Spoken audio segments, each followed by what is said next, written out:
Hey everyone, this is Shazli and welcome back to the official platform of UGC Net Adda 24/7। आज के session के अंदर UGC Net management code 17 के अंदर जो भी एस्पिरेंट्स क्वालिफाई करते हैं UGC Net मैनेजमेंट को, उनके पॉइंट ऑफ व्यू से आज हम करियर अपॉर्चुनिटीज देखने की कोशिश करेंगे कि अगर आपने UGC Net मैनेजमेंट क्वालिफाई कर लिया है तो एक तो असिस्टेंट प्रोफेसर की हमें पता है कि अपॉर्चुनिटी रहती है कि हम किसी यूनिवर्सिटी, किसी कॉलेज के अंदर, किसी प्राइवेट कॉलेज के अंदर या गवर्नमेंट कॉलेज के अंदर, गवर्नमेंट यूनिवर्सिटी के अंदर असिस्टेंट प्रोफेसर बन सकते हैं। उसके अलावा भी क्या करियर अपॉर्चुनिटीज होती हैं, उनके ऊपर आज हम चर्चा करने की कोशिश करेंगे। चलिए स्टार्ट करते हैं आज के इस पर्टिकुलर सेशन के अंदर। तो सबसे पहले अगर मैं UGC नेट मैनेजमेंट कोड 17 के पॉइंट ऑफ व्यू से बात करूं तो पहली जो करियर अपॉर्चुनिटीज हो जाती है आपके लिए, क्योंकि UGC नेट का जो हमारा एग्जामिनेशन है वो अपने आप में ही एक एलिजिबिलिटी एग्जामिनेशन है असिस्टेंट प्रोफेसर्स के लिए। तो आप किसी भी यूनिवर्सिटी, अब ये यूनिवर्सिटी गवर्नमेंट हो सकती है, चाहे सेंट्रल यूनिवर्सिटी हो या कोई स्टेट यूनिवर्सिटी हो रही है, आप उसके अंदर अप्लाई कर सकते हैं एज एंड व्हेन उनकी वैकेंसीज आती हैं। इसके अलावा आप जो प्राइवेट कॉलेजेस है, जो MBA के कॉलेजेस होते हैं, प्राइवेट यूनिवर्सिटीज, प्राइवेट कॉलेजेस, उसके अंदर भी आप असिस्टेंट प्रोफेसर की तरीके से अप्लाई कर सकते हैं। अब गवर्नमेंट जो यूनिवर्सिटीज हैं, अगर हम इनकी बात करें, देखो प्राइवेट यूनिवर्सिटीज में तो आप डायरेक्ट एंट्री ले सकते हैं। गवर्नमेंट यूनिवर्सिटीज की अगर हम बात करें तो इसके दो रास्ते होते हैं। एक होता है पब्लिक के थ्रू जो एग्जामिनेशन, यानी PSCs के जो एग्जामिनेशंस होते हैं, जैसे UPSC का एग्जामिनेशन होता है, अभी आपका RPSC का एग्जामिनेशन आया था जो आयोग वाले एग्जामिनेशंस होते हैं, इसी प्रकार से अभी MPSC की वैकेंसी आई थी। तो आपके पास में जब ये नेट होता है तब आप इन एग्जामिनेशंस के लिए एलिजिबल हो जाते हैं। इन एग्जामिनेशंस के थ्रू आप in government universities, in government colleges के अंदर जो है एक गवर्नमेंट जॉब ले सकते हैं इस प्रकार से। और दूसरा जो रास्ता होता है वो होता है डायरेक्ट एंट्री, जहां पे आपको सिर्फ और सिर्फ इंटरव्यू देना रहता है। यानी ये जो वैकेंसीज होती हैं 2, 3, 4 पोस्ट के लिए, ये वैकेंसीज यूनिवर्सिटीज खुद निकालती हैं। यानी गवर्नमेंट में जाने के दो रास्ते, एक तो ये जो PSCs के थ्रू हम जाते हैं रिटन एग्जाम्स दे करके एंड इंटरव्यू क्लियर करके, एक होता है डायरेक्ट इंटरव्यू दे करके जब आप जाते हैं। अगर आपको चाहिए तो मैं इसके ऊपर भी डिटेल्ड वीडियो आपके लिए बना दूंगी कि आप PSCs के थ्रू कैसे जा सकते हैं। जैसे दिल्ली यूनिवर्सिटी में अलग अलग कॉलेजेस की वैकेंसीज आती हैं। इफ यू वांट कि मैं वो भी इंफॉर्मेशन आपको प्रोवाइड करूं तो वो भी आप कमेंट सेक्शन में मुझे बता सकते हैं। तो एक तो ये रूट हो गया। दूसरा अगर हम बात करें, रिसर्च असिस्टेंट की तरह आप जा सकते हैं। अब रिसर्च असिस्टेंट आप किसी जो है प्राइवेट कंपनी में बन सकते हैं। बड़ी बड़ी ये जो कंपनियां हैं, आपको पता है ये सारी बड़ी बड़ी कंपनियों में आजकल हर एक कंपनी में R&D डिपार्टमेंट है, रिसर्च एंड डेवलपमेंट का डिपार्टमेंट है। रिसर्च हो रही है यहाँ पे आप UGC नेट क्वालिफाई करके as a research associate, as a research assistant यहाँ पे अप्लाई कर सकते हैं, यहाँ पे आप जा सकते हैं। एक ये हो गया। फिर गवर्नमेंट जो यूनिवर्सिटीज होती हैं, इन यूनिवर्सिटीज में ये जो प्रोफेसर्स होते हैं ये भी अपने अंडर सीट्स निकालते हैं रिसर्च असिस्टेंट्स की। ये कॉन्ट्रैक्चुअल बेस्ड होता है, 1 साल का, 2 साल का कॉन्ट्रैक्ट होता है और वो रिक्रूटमेंट करते हैं और एक फिक्स्ड अमाउंट आपको पे करेंगे अगले 2 सालों के लिए। और इसकी भी एलिजिबिलिटी क्राइटेरिया रहती है। एक तो UGC नेट हो गया एंड देन कुछ जैसे सॉफ्टवेयर्स वगैरह होते हैं जिनके ऊपर स्पेसिफिक काम होता है, वो अगर आपको आता है आप इसके अंदर अप्लाई कर सकते हैं। तो 2 करियर अपॉर्चुनिटीज देखी, एक असिस्टेंट प्रोफेसर जहां पे हमने कहा गवर्नमेंट में कैसे जाते हैं, प्राइवेट में कैसे जाते हैं। दूसरा हमने देखा रिसर्च असिस्टेंट, जहां पे आप प्राइवेट में भी जा सकते हैं, चाहे टाटा, रिलायंस, जितनी बड़ी बड़ी कंपनियां सब में R&D डिपार्टमेंट आजकल है, आप वहां पे जा सकते हैं। दूसरा किसी यूनिवर्सिटीज वगैरह के अंदर भी किसी प्रोफेसर के अंडर आप जा सकते हैं एज अ रिसर्च असिस्टेंट। जरूरी नहीं किसी यूनिवर्सिटी कॉलेज में ही जा रहे, ऐसे भी आप किसी के under as a research assistant जा सकते हैं।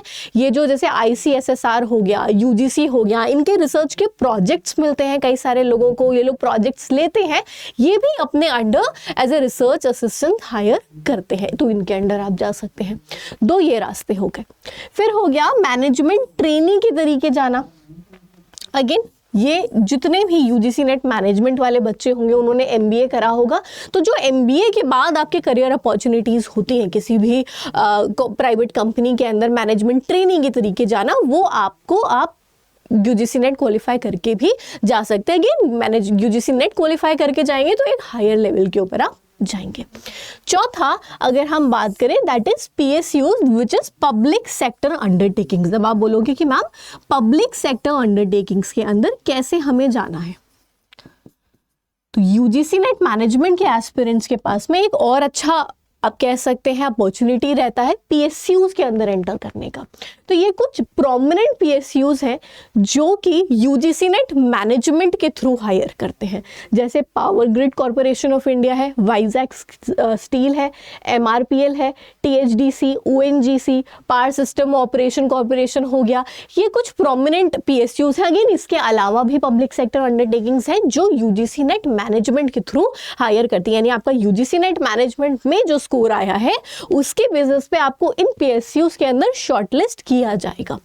अब ये जो शॉर्टलिस्टिंग होती है पब्लिक सेक्टर अंडरटेकिंग स्पेसिफिकली अगर हम बात करें तो जो दिसंबर का एग्जामिनेशन होता है, जैसे दिसंबर 2022 का एग्जामिनेशन हुआ था, तब स्टूडेंट्स जो हैं वो इसके अंदर शॉर्टलिस्ट हुए एंड देन वहां पे उनको इंटरव्यू वगैरह की कॉल, वो सारी प्रोसेस हुई। अब इस बार जो 2023 का दिसंबर अपकमिंग एग्जामिनेशन है उसके अंदर से भी बहुत सारे आप कह सकते हैं बच्चे शॉर्टलिस्ट होंगे। अब बात आती है कि हमें अप्लाई कैसे करना है, मैम हमें पता कैसे चलेगा इसके अंदर कैसे अप्लाई करना है। तो सबसे पहले तो दिसंबर 2023 के जो बच्चे प्रिपरेशन कर रहे हैं वो एकदम टॉप नॉच तरीके से प्रिपरेशन करेंगे कि इस बार आपको 99.5 से ऊपर परसेंटाइल लेकर के आना है, क्योंकि अगर आपको शॉर्टलिस्ट होना है तो आपको AIR तक लेके आनी पड़ेगी, क्योंकि यहाँ पे कंपटीशन बहुत टफ हो जाता है। तो आपको सबसे पहले तो हम केवल JRF की बात नहीं कर रहे कि हमें खाली JRF स्कोर कर लिया, JRF में भी आपको एकदम टॉप स्कोर करना है, तो तैयारी अभी से आपको करनी पड़ेगी। अब देखो मैं आपको यहाँ पे मैंने आपको दिखा भी रही हूँ, एक एग्जाम्पल लेते हैं पावर ग्रिड कॉरपोरेशन जो मैंने स्लाइड पे लिखा है। अब इस पब्लिक सेक्टर अंडरटेकिंग्स पे अगर मैं गई तो देखिए यहाँ पे करियर्स है, करियर्स में मैं ओपनिंग्स पे गई, ओपनिंग्स में जा करके जैसे ही देखो मैं यहाँ पे सर्च कर रही हूँ तो देखो यहाँ पे क्या आपको आया, recruitment of HR trainings through UGC NET December 2022, यानी जो दिसंबर 2022 के बच्चे थे उनके लिए यहाँ पे रिक्रूटमेंट नोटिफिकेशन आया था। इसी प्रकार से जो दिसंबर 2023, ये दिसंबर के साइकिल के लिए आते हैं ये रिक्रूटमेंट नोटिफिकेशंस, तो दिसंबर 2023 का जो साइकिल है उसके अंदर आपको इतनी अच्छी सी प्रिपरेशन करनी है कि जैसे ही आप यहाँ पे अप्लाई करें, देखिए यहाँ पे ये पूरी की पूरी आपको नोटिफिकेशन प्रोवाइडेड है जो आप इस वेबसाइट के ऊपर अगेन जा करके देख सकते हैं कितनी पोस्ट थी, MTHR की बैकलॉग की कितनी पोस्ट थी, each and everything essential qualification से लेके ईच एंड एवरीथिंग आपको मेंशन है। तो मुद्दा कहाँ पे आके फंसता है, यूजीसी नेट मैनेजमेंट के ऊपर। दिसंबर 2023 केवल JRF नहीं निकालना है, अब आपको एक मोटिवेशन मैं आपको यहाँ पे दिखा रही हूँ कि ये मोटिवेशन है आपके लिए कि दिसंबर 2023 के अंदर हमें टॉप लेवल से अपना एग्जामिनेशन क्वालिफाई करना है।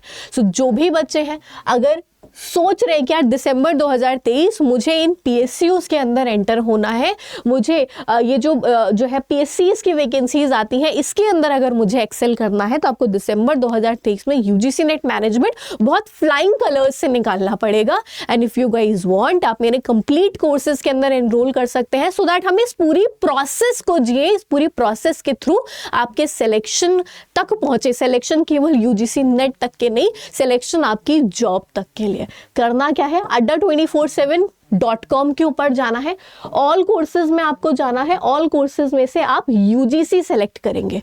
इस यूजीसी में आपके पास में देखिए यूजीसी नेट मैनेजमेंट आ रहा होगा, इस यूजीसी नेट मैनेजमेंट में आप यूजीसी नेट मैनेजमेंट का मेगा पैक एनरोल करने वाले हैं।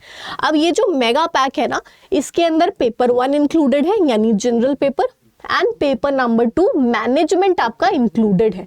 क्योंकि अगर आपको एकदम अपना तैयारी जो है ना वो बहुत अच्छे लेवल से करनी है, तो ऑब्वियसली पेपर 1 को आप स्किप नहीं कर सकते, क्योंकि ये आपका क्या बनाएंगे, ये आपका कट ऑफ बनाएंगे, ये आपका कट ऑफ बनाएंगे। तो आपको अभी क्या करना है, अपीयर करना है, अप्लाई करना है, ये कोर्सेज के अंदर एनरोल करना है और अपनी तैयारी जो है उसको और बहुत अच्छे ढंग से करने की कोशिश करना है। और कोई डाउट आ रहा है आपको कि पब्लिक सेक्टर अंडरटेकिंग से रिलेटेड, पीएसयू से रिलेटेड या कुछ भी, तो आप वो भी मुझसे कमेंट सेक्शन के अंदर पूछ सकते हैं। और अगर आपको डिटेल्ड एनालिसिस चाहिए तो कोड यूज कर लीजिएगा Y760, जिसको यूज करके आपको एक तो डबल वैलिडिटी मिल जाएगा जो कि आज के लिए वैलिड है, अलावा इसके आपको 79% तक का डिस्काउंट भी यहाँ पे मिल जाएगा, यानी मैक्सिमम डिस्काउंट यहाँ पे आपको मिल रहा है।